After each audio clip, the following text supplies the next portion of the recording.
Autrefois, dans les villages d'Asie, les chasseurs attrapaient les singes de manière très intelligente grâce à une simple noix de coco. Cette stratégie a été mise au point par des fermiers non violents, lassés de voir leur culture détruite par des singes.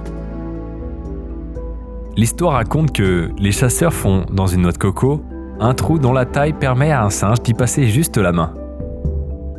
Puis, ils percent 2 trous plus petits à l'autre bout. Ils font passer un câble et fixent la noix de coco à la base d'un arbre. Ils glissent ensuite des morceaux de banane dans la noix de coco et se cachent.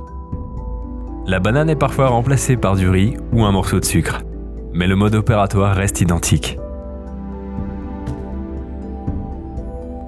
Le singe renifle l'odeur, descend de son arbre, passe la main dans le trou et attrape la banane.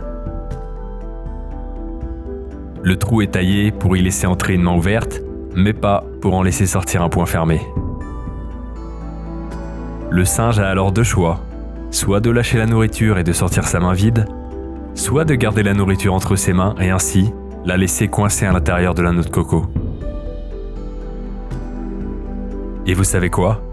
Plutôt que de lâcher prise, le singe préfère toujours s'attacher à la nourriture. Et il s'avère que la plupart des singes ne lâchent jamais prise et se font capturer. Vous attachez-vous à des situations aveuglément au risque de vous faire emprisonner. Vous devriez parfois lâcher prise, plutôt que de vous obstiner dans des situations sans issue. Souvent, notre esprit nous tient captifs et nous empêche d'avancer, malgré toute notre intelligence. C'est pourquoi il est fondamental pour notre vie de cultiver l'attitude du lâcher-prise et du non-attachement pour avancer. Merci d'avoir écouté cette petite histoire. Je vous dis à demain. Prenez soin de vous.